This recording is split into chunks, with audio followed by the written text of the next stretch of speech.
Happy Saturday, everybody. Welcome back to Venting with Us.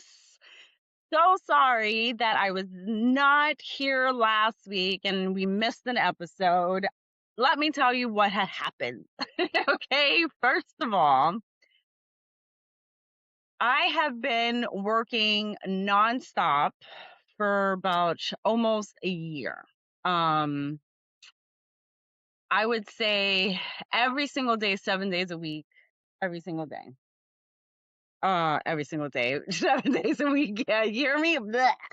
Um, so my body, I woke up Saturday morning, right? And my body said, mm, yeah, I think we're going to time you out today. I legit woke up. It was around 9 o'clock.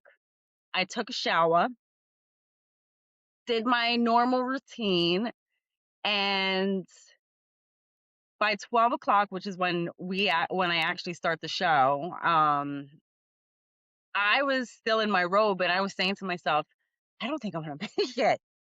I don't know if I'm gonna make it. I said, you know what? We don't air really until about 5 o'clock. So what I'm gonna do is I'm just gonna lay down, relax a little bit. Um, and I should be good, right? A little power nap. Guys, I swear to you, it was 12. When I woke up, it was 6 o'clock. I was so exhausted that my body just shut down. I said, no, you're not working today. You need a day off. I couldn't do videos. I couldn't do anything. And I swear to you, I kept on waking up in between that. And I was like, yeah, whatever. But my body would just, it was like comatose. I would just go back and I just let my body relax and it was 6 o'clock. And I said, oh my God, what the hell? I said, okay, well, I guess, we're just going to take the day off. And I could have actually just filmed and done the show on Sunday, but when I literally woke up on Sunday, my body still felt like no, I still need to re-energize myself. I gotta be like, the energy bunny. I need a new battery. Because I was like, that's exactly how I felt. I was like, oh my God.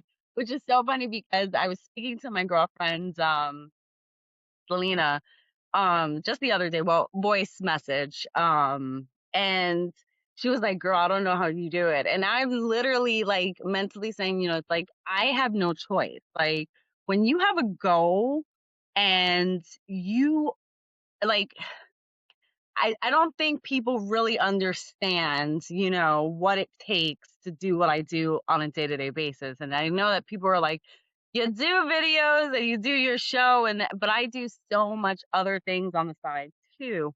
But I have a goal in place, and a drive in me that I'm going to meet this goal. And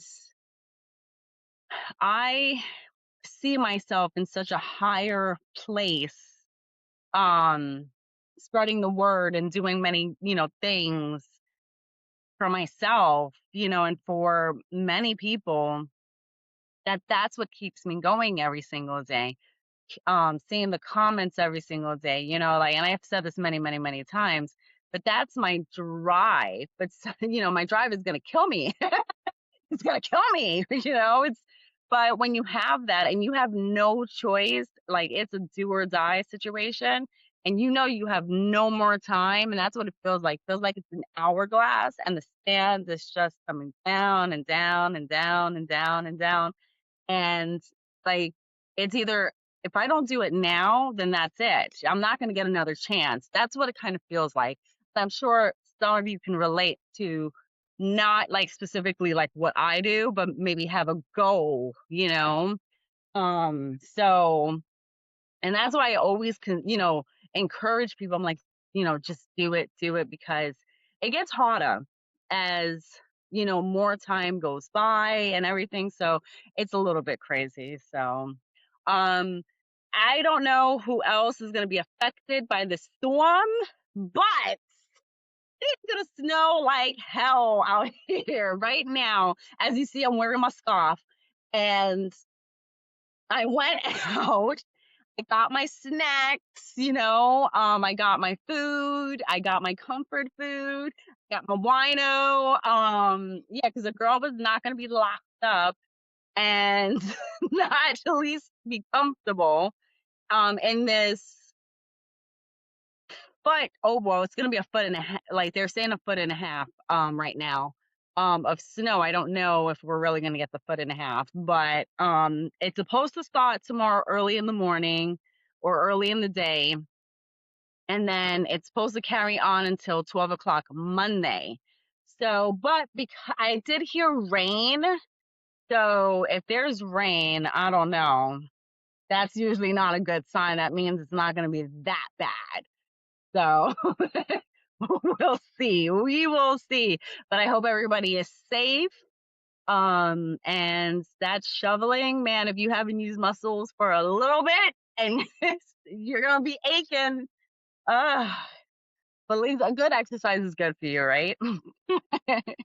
So let's get into it. So we were gonna talk about the documentary that's on Netflix. It's called Don't Fuck with Cats. Ah, this is by far, it's such an explosive documentary. I highly recommend this one. Now, if you're an animal lover, okay, sensitive topic today. I don't know what to tell you. You may not want to listen, but or you may not want to watch, but I can, we're gonna go into some details of what it is.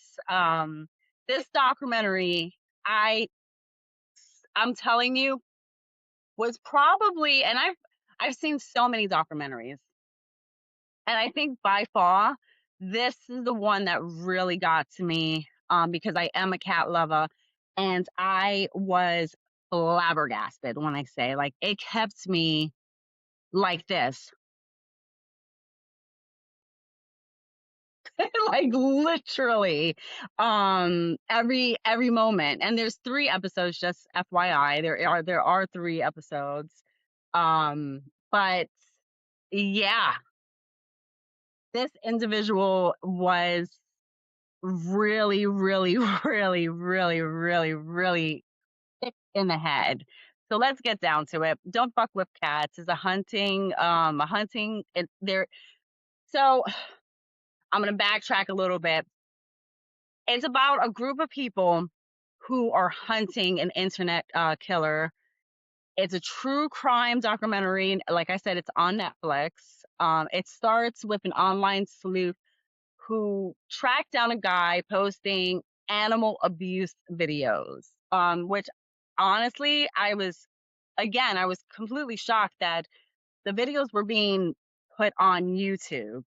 And I can't believe that YouTube would allow such bad, bad, bad behavior. So the way it opens up in the documentary is that you see the guy, you see him his backside, and he has 3 baby kittens, and he has this bag there. Now the bag is for a vacuum where you can suck the air out. So it's one of those. Oh man, yeah, no, yeah, it's one of the. I'm trying to think of the name. I hate that. And basically, it's one of those that you put your clothes in, and it sucks the air out and kind of squishes everything. It's one of those, kind of like a vacuum, like sucker kind of a thing, right? So he puts the kittens in the bag, and then you see him take the vacuum, and he sucks the life out of them. They don't show the whole entire video, but you do see and know what's about to happen once he starts doing it. So I don't believe that these videos are still posted, but I'm not sure. I wasn't trying to look for these videos at all on YouTube because I would have definitely cried. I did have tears with some of these clippings. Again, because I love cats. But um what ends up happening is that the the people, these amateur investigators, they actually accidentally uncover something way, way, way darker than just the kittens, which is crazy. The case escalates into real world violence and murder spanning multiple countries, which again, when you watch it, it just, how could you have allowed something like this to happen for so long? It dives into internet culture, vigilante justice, obsession, and unintended consequences. It's genuinely disturbing, especially episode 1, because it starts to go into, the story, the videos, and how the videos came about, who the person is. So episode 1 is very, very disturbing. But again, it was a great documentary. It raises ethical questions like, did the internet attentions help stop him or fuel him to drive him to do more harm to people, because he went from killing cats to killing an actual person. There are graphic discussions of the animal cruelty. Some visuals are implied, some shown briefly, like I said. A lot of people recommend skipping, or fast forwarding the parts when they were talking to me about this documentary. And for me, I always have to watch it in full to know exactly what the breakdown was, what what happened, why, how did this person become so engrossed to commit all of these crimes. The next video that you do see is he has a kitten and he's running the bathtub. Now, you can tell that the water is hot because you can see the steam, and the poor kitten is screaming, meow, meow, but really, really loud because I know, listen, animals know. They say that animals don't know, but I truly do believe that animals know, like when we're sad, when they're in fear, when they know that a situation's not right. But I always feel like um they just know. They just know. They can sense something, or like maybe, like in the movies or in the cartoons, they can talk to each other and we just don't understand, the um the language. Who knows? They could be like meow meow meow meow meow meow meow meow meow meow meow meow, and they could be like, this bitch didn't feed me today. She left my bow out there, and that shit is dirty. That whole, yeah, it could be anything. The dog, the dogs could be like, woof woof, woof woof woof woof. Doesn't she know I gotta pee? Doesn't she know I gotta go outside? It could be anything. We don't really know what's going on in the mind frame of a dog and animals and whatnot. My mind, yes, I do believe that that's exactly what's happening. So you never really know, like I said. But this story does take place. It begins in 2010, um, and it didn't get more traction until about 2012, when Luke Magnotta killed June Lin. He actually posted. June Lin was an international student in Canada. He films parts of the murder and mails the body parts to political offices. He also posts a video called One Lunatic and then One Ice Pick. He was very obsessed with movies, and trying to kind of copycat some of these movies, which is even more disturbing. And I can understand why people always want to boycott a lot of these movies, but his movie that he was infatuated was Basic Instinct. And if you guys don't know what the movie is, it's Sharon Stone and Michael Douglas, and Sharon Stone kills allegedly in the movie, because they don't make it really clear. You kind of know, but you don't know. I wasn't a fan of the movie. It wasn't one of those movies that got me, but it was one of his favorite movies. Sharon Stone is basically, she kills a man with an ice pick, or it's led to believe that. They did make a corny part two. Don't watch that. See, and this is why I say don't replicate other movies or make a part two to some movies. But an international manhunt follows Luca, who actually ends up fleeing Canada all the way to Europe, and he is eventually captured in Berlin. That was wild because he's so obsessed with gaining fame that he was going into little cafes and going onto the internet to research his name. He would Google his name to see if people were still interested in him, if they were looking for him.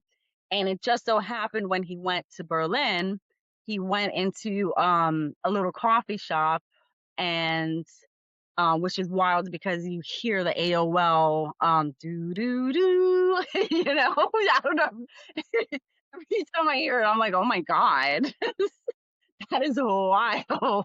AOL, what the hell? Isn't that Dinosaur City? But so he's there. The man ends up recognizing him, and he calls the FBI, and the FBI come in. They actually show the video of the FBI coming in there and then capturing him. So what's also crazy is that they do interview his mother in this documentary, and the mother is like, okay, so what? My son he killed a cat on and posted it up there. Like nothing. Okay, look, I understand like parents love their kids and they want to support their kids, and that's their child, but at some point if your child is killing cats and they're moving, into a direction where now they're becoming a serial killer, um, let's think about this, parents. Yeah, you might want to check in. That's not normal behavior, you know. You don't People should not be killing animals. That just psychologically is just very, very disturbing, you know. Um he was, you know, I'm still thinking about the mom, because the mom, they, you can tell that she loves her son, and she explains in the documentary, she's like, yeah, and he did love this movie, Basic Instinct, but here's where it flipped. So Luca ended up telling his mom that there was another man involved in this whole entire situation, that he pressured him. Okay. He pressured him into killing Jin, what was the boy's name? Hold on one sec. Junlin, and that it wasn't him, it's not his fault. He's being set up, and the guy has threatened him so much, and that's why he's moved around. Oh god, look. The police have looked for this man. Okay. Now, here's where it gets a little tricky, okay? Let me go back a little bit. There's another video that they show after the bathtub video gets posted up, okay? You see the kitten, it's in a room, and the kitten is on the bed. You see him kind of moving the camera kind of where the pillows are, and it's going back and forth. You realize that there's a snake on the bed. Now you can put kind of two and two together what that snake is going to do to the kitten.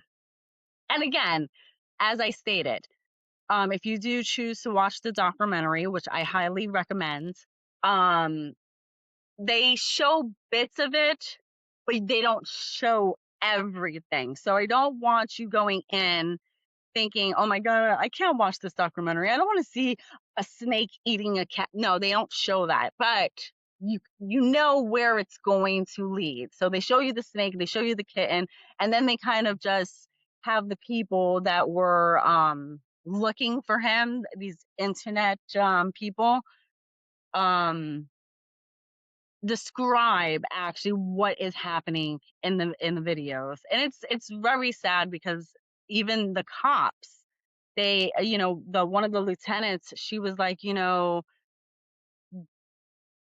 I have seen crimes, but I've always seen the crimes after, obviously. I've never seen a crime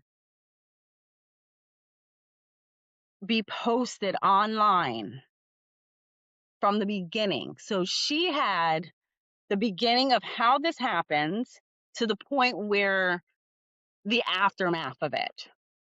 She said never in her career has it ever happened to her, nor has it, she would hope that it would never happen again. But that's how much of a lunatic he was. He was so obsessed with the internet that he loves it. And it's what's crazy about this story too is that yes, there were people that did not like it. It was very disturbing to them. But then you also had some other people that enjoyed this and they were giving him the likes and the follows. He had over 1 million followers. Like that is beyond crazy to think that there are so many people out there that love stuff like that and enjoy watching these things. I like talking about it because you know, it's in a documentary. This is something that really did happen, but I'm not going on the internet searching like, oh, I want to see a guy murder a cat or a human being. Like, no, there's psychotic behavior and then there's rationality. It's just, and for the mom, she did end up seeing all of these videos. The cops did go to her house looking for the son before they found out that he was in Berlin. And she was still, again, I get it, as a mom, you want to protect your children in any way you can. Sometimes though, you have to know that you have to step in and say, you know what, my son needs help. This is not normal. So let me give you the information of where my son is. Or, I don't know where my son is, but I can tell you I can probably get him on the phone because I do speak to him, whatever the scenario is, whatever the case is. But she was very, very adamant that, her son didn't do this. And when you see him, he looks like a killer, but he's definitely, I would be like, Mm, you got killer vibes. I don't know. We're gonna have to just, be friends, but like way over here, because it's very, very sad though what happened to Junlin. He drugged him. The cops and the forensics scientists couldn't still determine whether or not if Junlin was alive and I'm sorry, not alive, conscious when he started stabbing him with an ice pick. He basically replicated the Basic Instinct movie. And just so that way I'm where my point was, where I was leading up to, and I kind of went that way. Um, this other person that he's claiming is the character, the bad guy in Basic Instinct. That's why the cops don't believe that this person exists. Now, here's where it gets tricky and why the whole snake video is so important. In that video, you see another person in that video. Whether or not it was this person, this third person that he is speaking about, or maybe it was just another friend that enjoyed um, looking at that, or maybe it was someone that owned the snake. and they wanted to see it happen. Who knows? But um what is clear is that there is another person in that video. And it's kind of sickening to know that, there was another person there and they didn't even stop him or anything. So, um, highly recommend the documentary, like I said. Um, it is on Netflix. It's a 3-part episode. I hope you enjoyed this episode of Venting with Us. The next episode that we're going to talk about is you know what, I have no idea. I am actually not going to tell you. I'm going to do something different for next week, so stay tuned for that. I hope you guys again stay safe, for all my New Yorkers, for all my people that are in New Jersey, etc., etc. Yeah, be safe, be warm out there. It's 17 degrees right now. It's supposed to drop down to 6. Oh, damn you. I need my summer back. I so need my summer back. I'm gonna cry. I'm gonna cry. But I hope you guys have a wonderful weekend. I will see you next week. Love you. Bye.